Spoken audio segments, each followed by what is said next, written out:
So I've bought this old rusty cylinder head for my camper van, so let's fix it up. So I've made this temporary seal out of wood and rubber here to stop the coolant passages from leaking out the bottom. And then we're going to fill the coolant passages with evaporust, and I'm using some of this weird gel on the top as well. And that's it 24 hours later, and it's slightly better. So I'm going to call that good enough.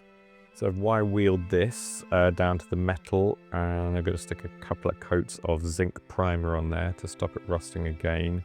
And this area would have been painted from new. So let's get some enamel black engine paint on there that can deal with the high heat. This is a replacement rocker cover, which by the power of YouTube is sanded and then painted with gloss paint this time. Don't know why. Looks pretty. Now the valve seats are pretty knackered, so let's lap them. Now, not much better, but a bit better. The valves came out nice. Now I had the head skimmed, and let's rebuild the rocker shaft with this new part because it was broken. If you want to know more, watch the previous video, the long version. Now doesn't it look pretty, all shiny and black? It won't stay like that, but for now let's admire it. So I'm going to take the pistons out because I want to check the bearings and the rings. It's very grimy. Anyway, they're all cleaned up. Bearings out, new bearings in. Now the new piston ring at the top didn't fit, which is annoying. It's about 0.5 mil too wide. So the old top ring's going to go back in, but middle ring and oil ring are going to be new. So I'm just sucking out all the old crappy coolant. This is the inlet manifold. Now showing you that I do use a torque wrench. Crankcase pressure sensor. Let's get those pistons back in.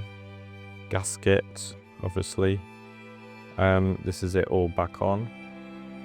So a bit of oil on those bolts. Torque to 70 Newton meters and then 90 degrees.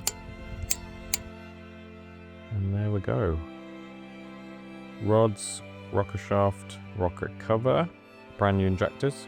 Got those big PCV pipes back on and my catch can. That's the fuel lines in and the returns. Let's get some running in oil because we do have a couple of new rings in there. So now to check for oil pressure before we start it.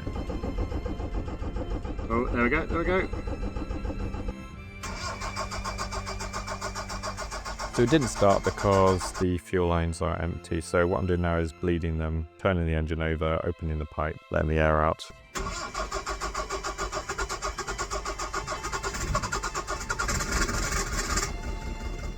It moaned a bit, but it's running.